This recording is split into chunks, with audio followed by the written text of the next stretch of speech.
Hi friends, it's Kayla. Can you believe we are on episode 10 of this series? I've taken you through 3rd grade, 4th grade, 5th, 6th, 7th, 8th, 9, revisited some favorites I forgot about, read my mom's favorites, and there's a lot to cover, especially in 10th grade. I have a good bin of stuff. I've got a good stack of books. I've got a yearbook. You can definitely watch these videos independently, but it's more of a full experience and understanding of me if you watch from the beginning. But it feels good. The 10th grade is the 10th episode. Technology was very good for me this year. This is the cell phone that I had. This, my first cell phone, and my first camera that I had. What I left out of 9th grade because it was like near the end is that I got a job in 9th grade. Since that plays such a big part of my 10th grade experience, it was more appropriate to talk about here because that's actually the reason that I ended up meeting Robbie. Yes, in 10th grade is when I met Rob. Like, this is it. This is the moment. I have the exact date that we met. I have a video from the night that we met from my silly little Canon camera that didn't have sound for some reason. Like, why was that a thing? But I brought this little camera everywhere, and if you look at like the information of that clip that I took the night that I know that we met, it has the date. February 24th, 2006. And that's significant just because it means we've officially spent more of our lives knowing each other than the time we spent before we knew each other, which is just a wild thing to think about. I get asked all the time if we were like high school sweethearts. We weren't. We'll get there one day in a future video. I actually have a journal of when we first started dating, so that's horrifying. But my first job was at Tim Hortons, as is true with many Canadians. I actually went to my job interview on my 15th birthday, got the job, and this changed everything. I'll throw some pictures on the screen of me in 10th grade. If you ever see pictures of me with colorful hair, it was probably 10th grade, because in 11th grade I got a job where I wasn't allowed to have colorful hair. 10th grade started with me having platinum blonde hair and then black underneath, and then turned into brown hair with a big blonde chunk in it. We went through bright red, bright pink, purple, and a few other colors I don't have photos of. So what happened in 10th grade and getting this job is it expanded my entire like social life, because I was not a curfew kid, but up until this point all of my friends were curfew kids. So I could go wherever I wanted, whenever I wanted. But I never really took advantage of that fact because I had nobody to do it with. Like, my friends weren't allowed to leave their house after dinner.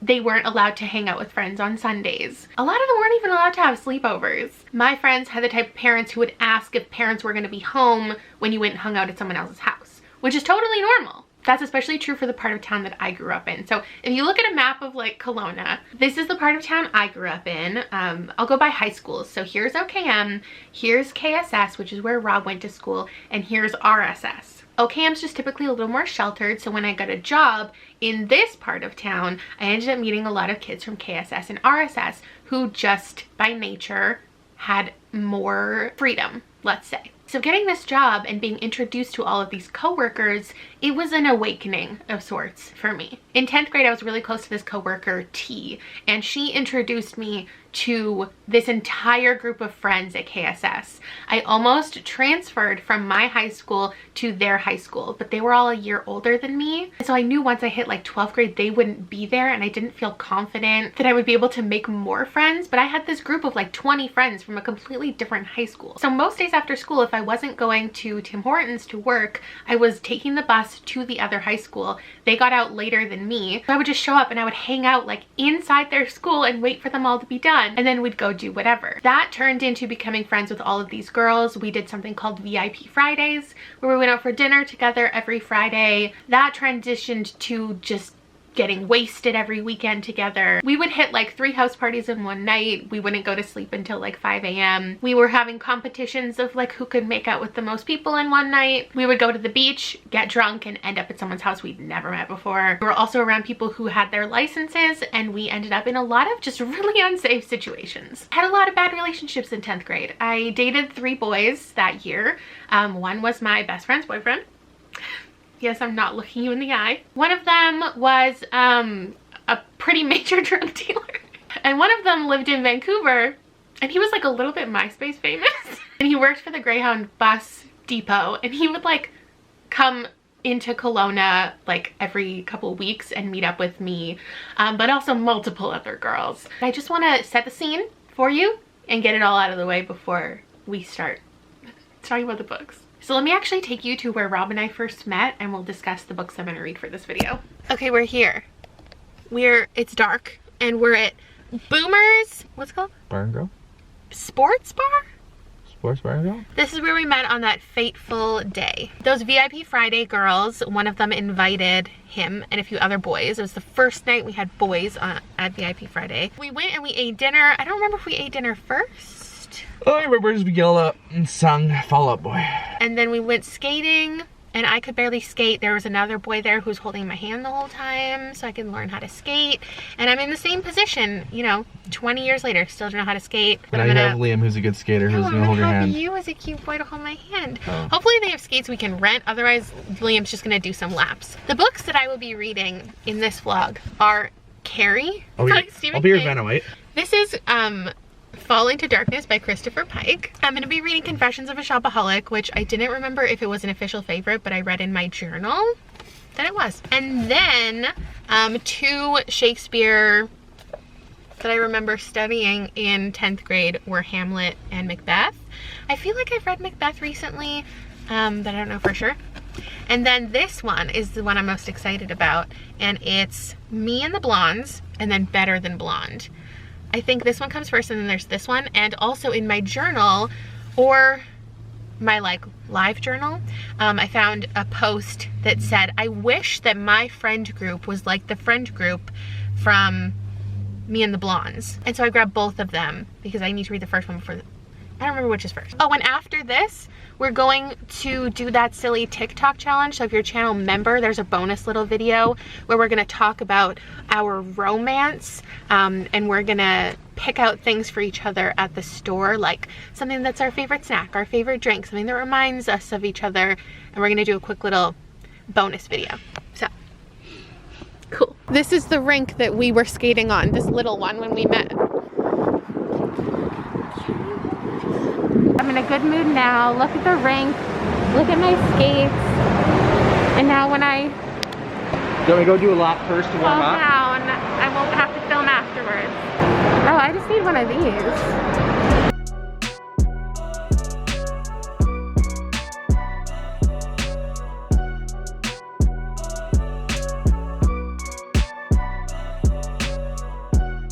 What were our first impressions of each other the day we met? I mean, you had bright purple hair, so... I remember thinking you were, like, nerdy. True. We purchased items for each other that are based off of 6 questions. Categories? Categories, that makes more sense. It's like a TikTok trend. Yeah. I think that's their favorite color. So this is the one that I found the most difficult because I've known you too long. No. I went with a turquoisey, greeny... Anyways, what's my favorite color? I don't know. It's either orange, yellow, purple, or lime green. Okay, well, it's definitely not lime green. Oh!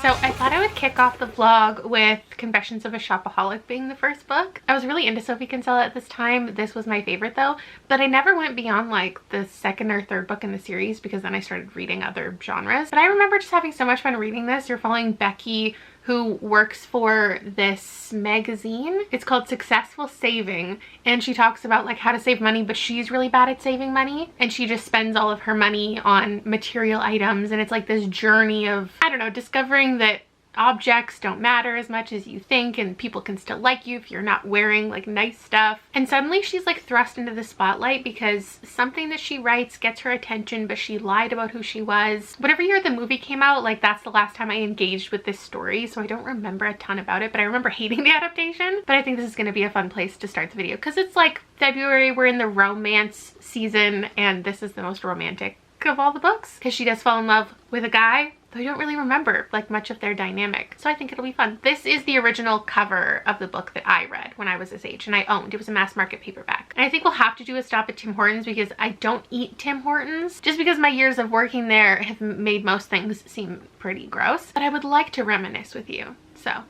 I'll grab something. So there is a brand new Tim Hortons on this corner, but when I worked here, it was in the location where we now see a Cash Money and Starbucks Cannabis stores. So when I worked at Tim Hortons, it was the years before there was many like options besides meat things. So all I ever really ate was bagels and cream cheese, and occasionally I would have an egg salad sandwich, but I don't think they have those anymore. And then my go-to drink was like half French vanilla, half coffee, but Tim Hortons coffee is not good anymore. So I got a French vanilla with a shot of espresso, thinking the espresso might be okay. And I think I was right. The only thing I would really eat there now as far as food, I think, is their wedges, which I honestly didn't know existed until I just went through the drive-thru, because they used to have a poutine made with the wedges that I really liked, and they got rid of it, and I thought they got rid of like the entire wedge option, but apparently they're still here. I've been missing out for like 2 years. And then arguably the best donut is the honey cruller. My first year working at Tim Hortons, I was just like on the till making coffee. I would occasionally work sandwich bar, which I hated. And then the second year I was a baker, and that's right when they were switching between being like a traditional bakery. Like my dad used to be a baker at Tim Hortons, and he would make everything from scratch. He would start everything at like 11 p.m. so everything was baked by the time they opened in the morning. But for me, all I had to do was take like frozen chunks of donut and put them in this weird oven for like 60 seconds. They were done. And then you'd pour this glaze over top, and then the glaze would just sit there all day, and then you'd keep scooping it and mixing it, pouring on the next batch, and it would drip off of the donuts and just collect, and then you'd keep doing it all day. It was pretty gross. Although I feel like that's true for any like fast food place. Once you've worked there, like, you acknowledge that they're all gross, but it's not until you work at a specific place that you're like, I can't eat this food anymore because I'm too close to it. Like, I know too much of what goes on. These first couple of pages, I was trying to remember how old Rebecca is supposed to be, and I finally got to the part that tells me, page 30. She's 25. What's so strange about reading books and comparing it to your teen reading experience is that, like, a lot of times the characters that I read when I was a teen were older than me. And now, looking back on them, they're younger than me. So my perspective shifts. So when I originally read this, she was 10 years older than me. And I was like, oh, you know, it happens. You get yourself into debt. Like, you make a few mistakes. No big deal. You can get out of it. Like, obviously she'll get out of it by the end of the book. It's no big deal. And now, as someone who's more than 5 years older than her, I look at it and I'm like, you racked up like $3,000 in debt just because, like, you needed that pair of shoes and that scarf. And I get the shopping addiction's a real thing. While she does love clothes, a lot of it is because I think she's like jealous of other people. She sees everyone else dressing very fashionably and she wants to be like them. And I think that's obviously a relatable concept, comparing yourself to people on social media, a keeping up with the Joneses type of vibe. Though I feel like I relate to her a lot less now than I did when I was a teen. But I'm having a good time. It's funny because if you look at my Goodreads, I have Shopaholic marked as a 4-star. When I first joined Goodreads in like 2014, I put a bunch of books that I'd read before, and I didn't remember this as being an all-time favorite. But then in 9th grade, when I revisited this journal, there's a page that says my favorite book, and in 9th or 10th grade, I wrote Shopaholic,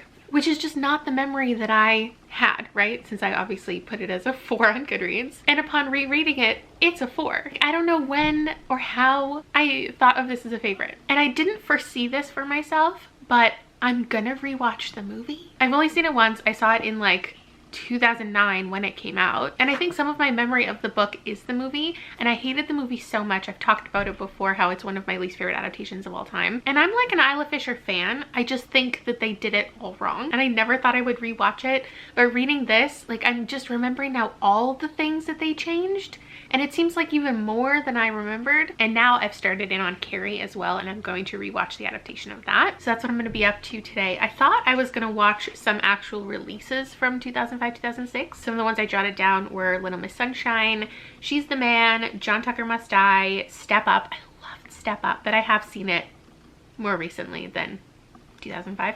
Accepted, Stick It, that was another favorite. Hostel also came out this year, and it's one of my most hated horror movies of all time.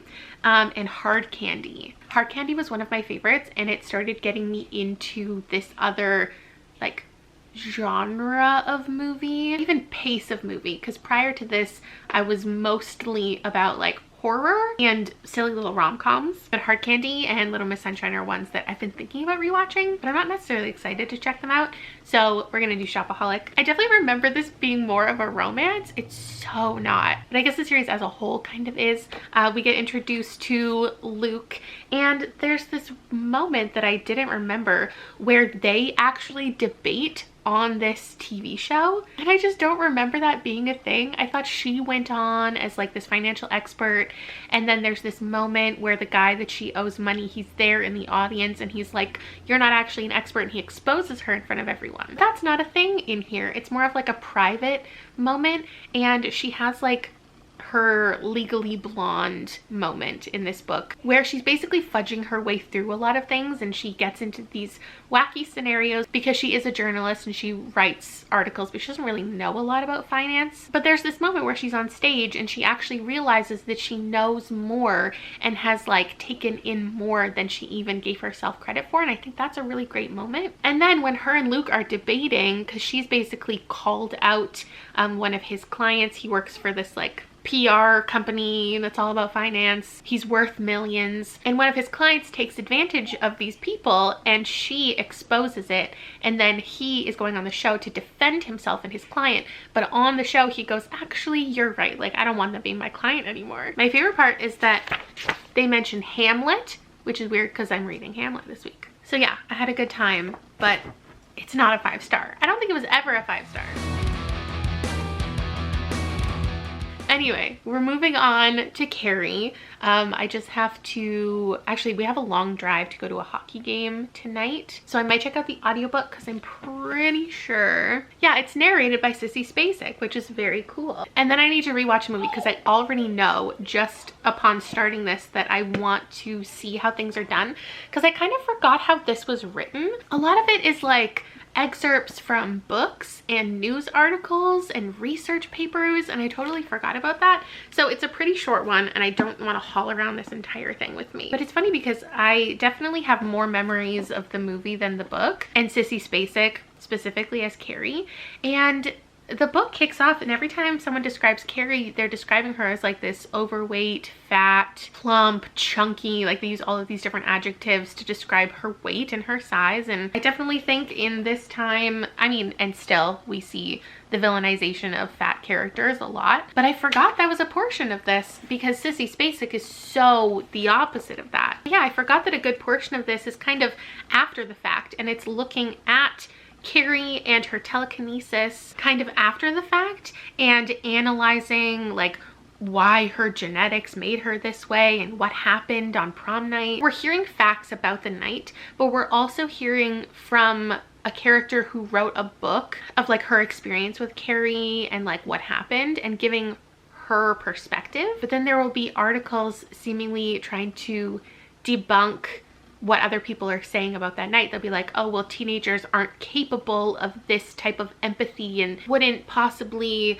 decide to atone for the way their peers are being ostracized. And these are like Harvard graduates and they're seemingly experts, but then you're hearing other perspectives and it almost seems like we don't know the full truth as a reader, and that people might be exacerbating what happened and their role in what happened. It's just really fascinating. And again, I've been inspired unexpectedly to watch the adaptations, which I didn't feel like I needed to, but that's what I'll be up to. And then I'll check in with you with all of my final thoughts on all of this stuff. It's been a long day. Liam's hockey went okay. I finished Carrie and I love it. It's 5 stars. There are some things that bother me, like there's less slurs than I thought there would be, but those are still in it, which makes it just not like a great reading experience. There's some things I don't think I love about how like women are portrayed. I haven't sat down and really thought out any of my thoughts. You know, if I took the time to write an essay, I could dive into all of my thoughts on like the religious implications of things and how this woman's fertility and past like demonizes her. But like, I don't know how much of an issue I take with things. It's just my type of horror, which is cool because I read it so long ago, but it's something that if I picked this up from somebody else and read it current day, I would like it the same. Rob and I just had a singing karaoke moment the whole drive home. I'm actually gonna put together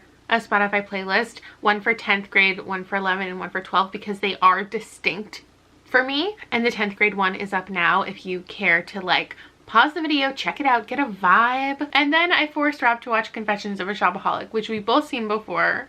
Maybe we watched it together originally too.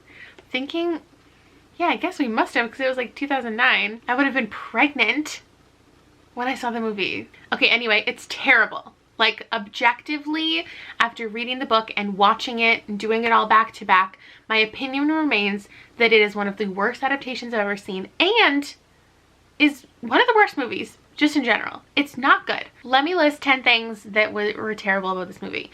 One, it's not set in London. I understand they wanted to have a Sex in the City, Carrie Bradshaw moment. They got it, but I hate it. 2, I'm sorry, but the leading man of that movie is not a leading man. It's like a poor man's Colin Firth. 3, the mannequins talking, moving. I'm sorry, but no, it's supposed to be quirky and fun, and I hate it, and it makes it seem like Isla Fisher is having a psychotic break. Number 4, completely forgot that Luke Brandon is her boss in the movie.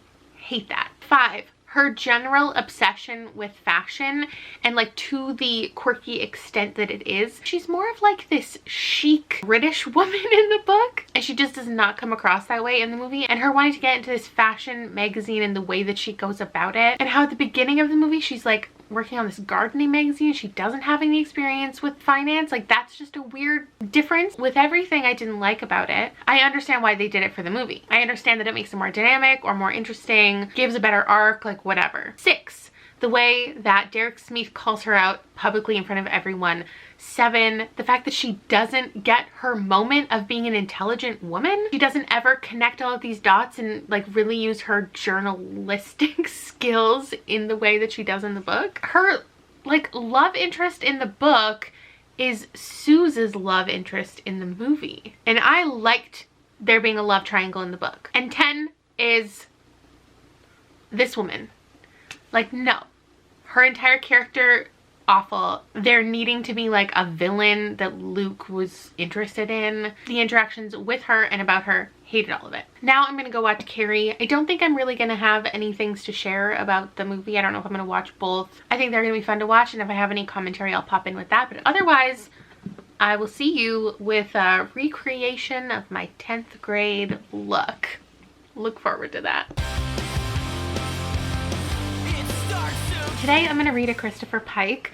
I have memories of like all of his covers. Here are some ones that stand out to me as ones that I'm pretty sure I read, but unfortunately I can't pin down one that I know for certain was a favorite. So I picked up this one, which is called Fall into Darkness. It's about murder. It's near the water.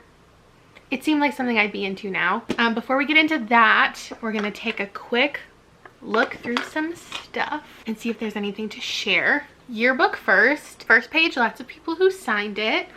Gel pen action. This one has the shoe print of my friend. Art was definitely my favorite time to be alive. This was my friend's fingers. My best friend Jay got a whole page, and I'll show you some of our photo booth pictures together. This is one of my favorite photo booth pictures. I actually had purple hair.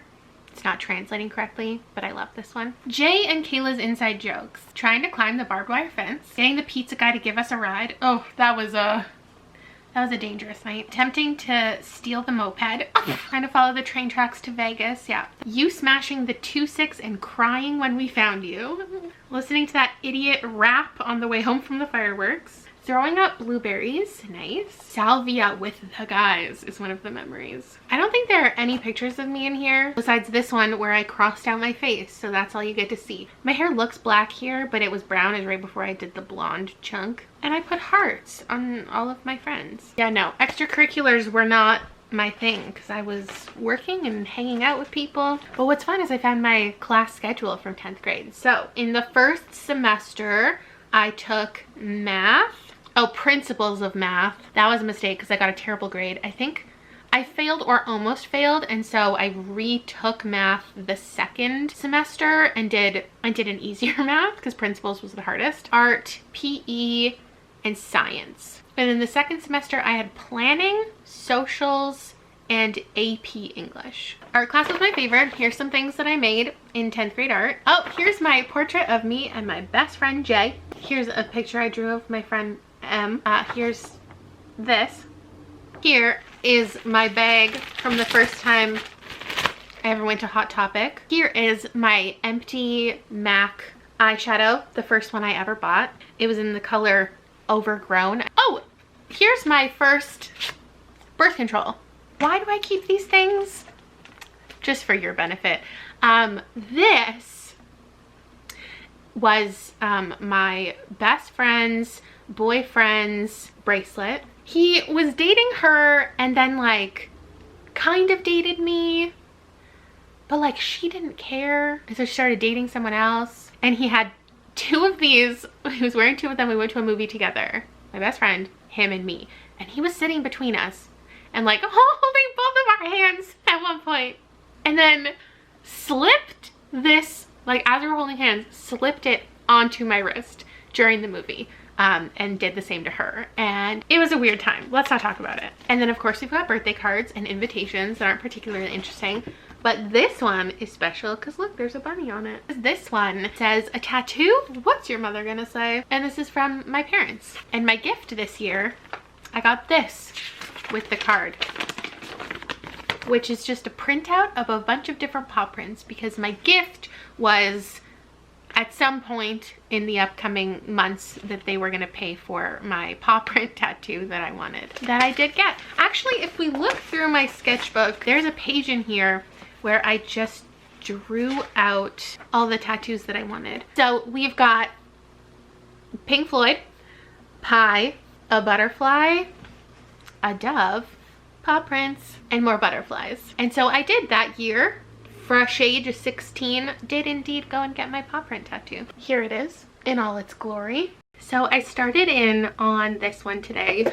I look like this, a blank slate, because we're gonna recreate 10th grade makeup today. 2 things that I think would have changed my life in high school if they were the norm is like bronzer and dry shampoo. If this existed and was a thing, and if contour and bronzer was more of the norm, I just think I would have been a happier person. Not that you can really tell, because in all of my pictures, like, they're so heavily contrasted and edited anyway, but I really was just like a white face. Occasionally blush was a thing, but not very often. So I actually had to go out and buy a black eyeliner because I have not owned one of these in forever. And I got black mascara, which again, I haven't owned in forever. Doesn't this bring back memories? Maybe for some of you. And then I just fell in love with MAC. Like when I got my own job, I spent all my money on makeup and going out. And you can see there's like a little bit of dust in here. And this was like the vibe. You can see this color in so many different pictures. The inner eye, like greeny yellow, was apparently a real thing for me. Weirdly reminiscent to the book I'm currently reading. So Fall into Darkness, I'm like halfway through, and it's so interesting because we're reading from the perspective of this girl who's been accused of killing her best friend, but then we're also from the perspective of that friend, and from the like beginning of the book we know that she is setting up her friend and that she like planned the whole thing. So that's a weird kind of dynamic I wasn't expecting, is to know from the, like, it's not a mystery book. We're not wondering anything. We know exactly what happened the night the girl fell from the cliff. And I think the question at this point is just like, where's the story gonna go? Like, is she actually going to go to jail because of it? Is Anne gonna get away with faking her own death? We'll just have to wait and see what happens. So yeah, it was a lot of color. I'm not trying to do a good job because I'm going to take this off right after. But I think at one point I thought I was going to be a makeup artist, and just like being able to buy a MAC eyeshadow every couple months was a big deal for me. And then I started getting into their lipsticks, which I still enjoy, and I don't think I bought much else from them actually. Now at this point it's one of 2 things. It's bright blue underneath, or it's like chunky black, and the chunky black is much more common, and I loved it. Like I thought it was it. This was really only 1 year of my life, and also I hated how I looked with the light eyes with the bold makeup, so I started wearing blue contacts. I'm sure you've already noticed in all of them. I also wasn't doing anything with my eyebrows at this point. I would start over plucking, or actually I was shaving my eyebrows in like 11th grade, so at this age they were just like partially invisible. Oh, and everything was matte, like matte, no shine. I wasn't allowed to have a colorful lip. I just thought my eyes really needed to be the focus and no other color on my face or gloss or shine could distract from this. I definitely didn't curl my eyelashes at this point, and I didn't mind mascara getting like everywhere. In fact, I think I kind of liked it. And I don't think I've worn under eye mascara since I was 15. I think for a good portion of 10th grade, I had the middle part, but then when it started getting really colorful, I switched to the side part. Now, I'm not in the mood to straighten my hair, so you're just gonna have to imagine it, but yeah, this is it. This was the vibe. But all the photos, I got my band tee on. Jimmy Eat World was not a 10th grade thing though, that's like 12th grade. 10th grade was MSI, AFI, Lux on Fire, From First to Last, Census Fail, Under Oath, Thursday, System of a Down. Yeah, that's all I can think of right now. But you have to imagine me like this, because all of my photos were taken like,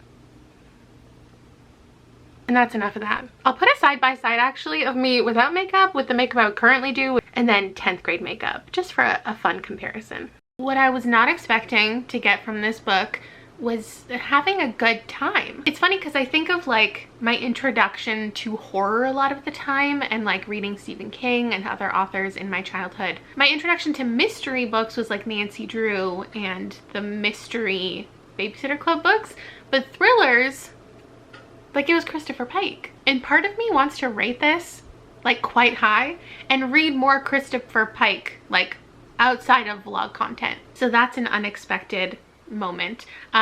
This had way too many twists and turns, but like if we're talking about my taste in thrillers and the over-the-top convoluted nature of them, this had it. Also, there were trial segments in here which are just so fun, and I love them. Although those were completely unrealistic and ridiculous. Like somebody was on trial for the murder of Anne, but then like throughout the trial they were trying to like accuse other people too, and like that's just not how it works. So I thought it was going to be weird because we knew from the beginning who like the guilty party was, but I was wrong. There are many twists and turns and like 5 different reveals all within probably 20 pages. The book got very strange, but a lot of it was like set outside on the water and in the woods and camping and a trial. Like I want to read the adult version of this. I want friendship, murder in the wilderness, a trial, and these types of twists, but like modern day. A little more accurate, a little more thoughtful. You know what I'm saying? But yeah, I had a good time. Am I gonna rate this? 4 stars. Today feels like a Shakespeare day. If I'm remembering correctly, I studied 4 Shakespeare plays in high school. 2 in 10th grade, 1 in 11th, 1 in 12th. I can't guarantee these in the right order, but back when I was planning all of these videos, I looked up like 10th grade Canada curriculum, and it was far more often to have these ones specifically in 10th grade, so I'm just assuming these ones were 10th grade. I can really pick any of them and call them a favorite because unlike my peers in high school, I never disliked a class read. Every single book that was ever assigned to us, I ended up loving that book. So I'm really excited to reread these ones. I have to say, the quality of these Pelican Shakespeares are not great. Like these have just been sitting on my shelf for a year and they're so dinged up. And even the inside, like some pages are nice and crisp, and like every other page has like a drop shadow on all the words. But basically these editions are all the same. They all start out with like 30 pages of history and background on Shakespeare, the theatrical world. It's just like a publisher's note. And then we have some pages on just the text of Shakespeare generally, and then we get an introduction of that specific play or piece. And I really enjoy the introductions. Last year I reread A Midsummer Night's Dream. There's about 10 to 20 pages of that, and then we start in on it. So I'll come back to you with my reviews of this. I finished these both in one day. The thing about reading Shakespeare in this day and age with a booktube channel is like the expectation to review Shakespeare in a way that is good or thoughtful or anything it just seems pretty impossible. I definitely had memories of reading these. I enjoyed them just as much as I did in high school. I don't know that I could, you know, write a report at this point in my life. I wish I had held on to those though. That would have been fun to look back on. And there are definitely specific lines that I remember analyzing, and I don't know if they were like impactful for me because we were tasked with interpreting them and writing like essays on just like certain lines and certain acts and scenes, or if they would have had an impact on me regardless. But Act 1 Scene 4 remains my favorite portion of Macbeth. This is where we get the line, "Nothing in his life became him like leaving it." And "Stars, hide your fires," which I feel like I almost got tattooed at one point in my life. Hamlet was less impactful for me, but it's so interesting the things that these have in common. And I think my favorite thing about reading Shakespeare isn't the individual plays, but it's like discussing and thinking about trends within his writing, and like, especially, there's some other examples, but like Macbeth, it's so interesting when you read this alongside other things, because there seem to be certain things that are pretty out of character for Shakespeare to have written, and it calls into question like the authenticity of so many things, and like at what point things got changed and whose interpretation we're really reading, especially when it comes to how much the witches play a role in here, and who ends up killing Macbeth, which is actually briefly touched on in the discussion of the play at the beginning. I will say I enjoyed the analysis better with Macbeth than Hamlet, and Macbeth actually referenced Hamlet a few times, and like the idea of what if Macbeth was written from the type of perspective that Hamlet was written from, as far as like who's the villain and who's the hero and who's the murderer of the story, and that was cool to ponder. As far as plot, like, do I need to go over these? These are about royalty, they're about revenge, they're about a lot of death and like reflections of each other. I think Ophelia is a character that's very intriguing, and the idea that like so many of the characters in here are reflections of Hamlet in different ways. Hamlet shows up in a lot of different like perspectives. I just think it's interesting, the idea of Ophelia taking on certain traits of Hamlet and how we see her is interesting. There's a certain like dissatisfaction that you have when you read Shakespeare. Like, you can tell things are missing, things have been put in the wrong place. There are certain things that seem uncharacteristic, and it's just always such a fun reading experience for me. I'm currently wrapping up season 6 of Gilmore Girls, so I'll check in with you tomorrow. Now that I'm losing hope, and there's nothing else to... I can't believe today's the last day of the vlog and I have my last things to read today. I keep thinking about all the things that I wish I had to show you. Like the summer going into 10th grade, I went to my first Warp Tour, and I have pictures from it. My parents drove me to Vancouver and then just like left me at Warp Tour with some Vancouver friends that I had made on the internet. And the reason I don't have any tangible memory items from that day is because I technically snuck into Warp Tour by accident. So I met my friend at the gate, and then we walked in, and there were 2 lines of people.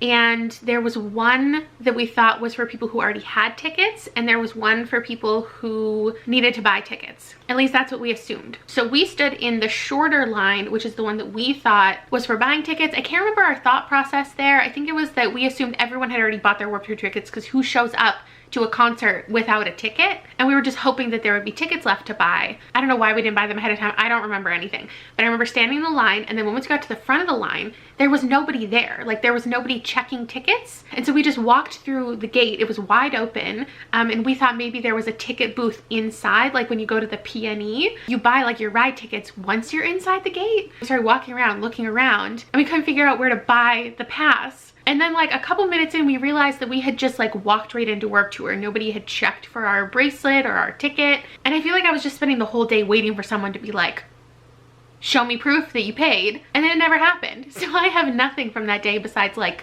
clips of the bands that I saw, but with no sound. Another thing I don't have anything from is my 16th birthday.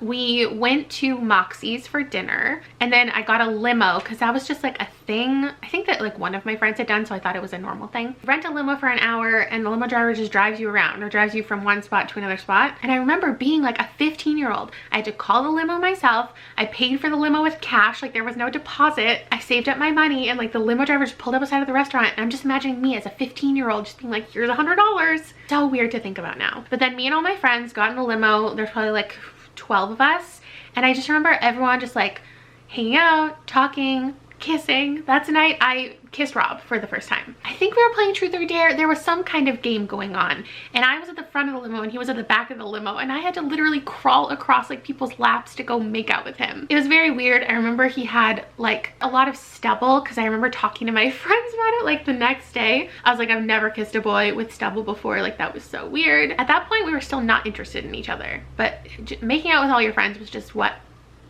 I don't know, we were up to. And now the final thing I'm going to read today is Me and the Blondes and Better Than Blonde by Teresa Toden. Like I said, I found a little blog post that said, I wish that my friendship group was like Better Than the Blondes, but this is the second book in the series. And I have a feeling I never read the first book, otherwise wouldn't I have referred to it like, I wish my friendship group was Me and the Blondes. But this was a pretty normal thing for me, is just like going to the thrift store and finding a cheap book and not knowing it was part of a series. But I'm gonna read them both today. I don't remember the plot at all, not reading the synopsis. I'm just gonna dive right in and we'll see how it goes. These both came out in like 2006. First impressions, 6 pages in, just the prologue. I'm worried. We've gotten 3 mentions already of white slavery. I thought this was just about like a fun high school group of friends. I don't know what I've gotten into. We're kicking off with this girl getting off a bus at a bus station, and it's set in Toronto, which I was not expecting. So this is a little Canadian nod that I now doubt many of you have heard of. But she's talking about like scamming people, and then she's talking about how she might get kidnapped and sold into white slavery. One minute you're sitting at the ticket counter doling out your quarters, and the next you're fanning the Sultan of Brunei in your fetching aqua-colored harem pants. I figure this only happens to the blondes. I'm half Bulgarian, half Polish. I look like a gypsy. Gypsies don't get kidnapped. We do the kidnapping. We also immediately start talking about a fat, sweaty man and an old Korean lady with freckles dancing around her face. And then she goes, yeah, freckles. Who knew? Like, So it's been like 4 hours since I've seen you, and I just got to page 100. I'm struggling. It just is painful every time I go to pick up this book. I forgot it was set in the 70s. Did I ever know that? I know the cover like kind of gives those vibes, but it also gives very much 90s vibes. There's a lot of pop culture references, really wants you to feel like we're in the 70s. I'm pretty certain I never read this. So right now it just feels like a waste, but I just wanted to get an idea of the situation before I read book 2. And I'm halfway through, so I think I can do it if I just stop closing my eyes or turning on TikTok. But yeah, I don't even know what it's about. Like, there's a girl, she's new to school. Her and her mother talk to each other like they're part of this like gang or something. They're like being really sneaky, and they're like, okay, let's just like follow the plan. But I think the actual plan is just her trying to make friends. But it all feels very high stakes. There's this secret she's keeping from her friends or from everybody, that her dad's in jail. And so her whole life she's like told people different stories, like her dad's dead, she never met her dad, whatever. So I think it's gonna be like the whole story about her finally making real friends, not needing to manipulate people to be her friend, and she can actually be honest and share her feelings. God, the last time I updated you, I was on page 100 of the first book. Now I'm on page 100 of the second book, and I have bad news, friends. I've never read this in my life. I don't know any of the characters. Nothing is familiar. None of the situations. And also it's boring and like nothing's happening, and I don't care. And I don't wish my friendship was like the friendship from Better Than the Blondes. Every episode of my childhood favorites, I feel like there's one book that I say, I know I read this, but I'm not sure it's a favorite, and we confirm it together. Or there's a book that I'm like, I know I read this series, but I'm not sure if I read this book. And then we figure it out together. But this has never happened. A book that I'm certain that I read. I have proof, evidence that I read it, that I connected with it even. I've got nothing. I remember none of it. I thought this was going to be like the hit of the video. I thought I was going to end it on such a great note, and I was going to feel so many things. And I just wish I had read like The Babysitter's Club. I'm going to try to finish it, but I'll probably give you a wrap up in the morning of just my overall thoughts on the whole vlog. Okay, it's time for final thoughts. I'm not even gonna rate these. Like, I don't know. I also don't know what they're about. There's so many subplots. We're mainly following a girl, and she just wants to make friends. And throughout the book, I think like her and her friends all become more vulnerable with each other, and that's what we're supposed to take away, which, you know, apparently I did when I read this, because I wanted a friendship group like this. And what I think I meant by it is that every time something happens to one of the girls, they all come together. They're struggling, like one of them has a pregnancy scare, one of them has an eating disorder, one of them we find out is adopted and she's just like learning about it and wanting to tell her friends but feeling insecure about it. And then we have our main girl, Sophie, who finally lets the girls in on the fact that her dad is alive and everything that happened with him, because he gets out of jail and he's part of their lives again. And that blew over really quickly, which is, you know, beautiful and wonderful, and that you'll be supported no matter what in your friendships. So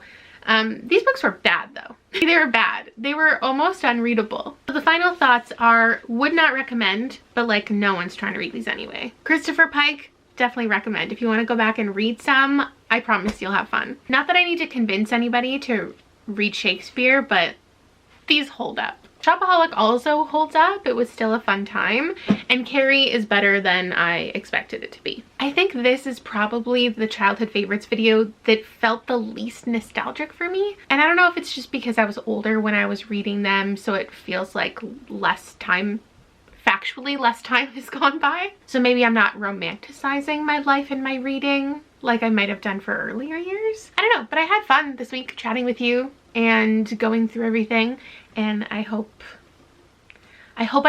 there's always like a moment where I remind someone of someone and they comment, they're like, I totally forgot about that thing. So maybe my experiences sparked something within your experiences. Maybe you remember your first cell phone now. Maybe you're also going to go in a 2005 and 6 deep dive into Spotify and see what you can remember listening to. And I will see you next time for 11th grade, which I think will be equally fun. Bye!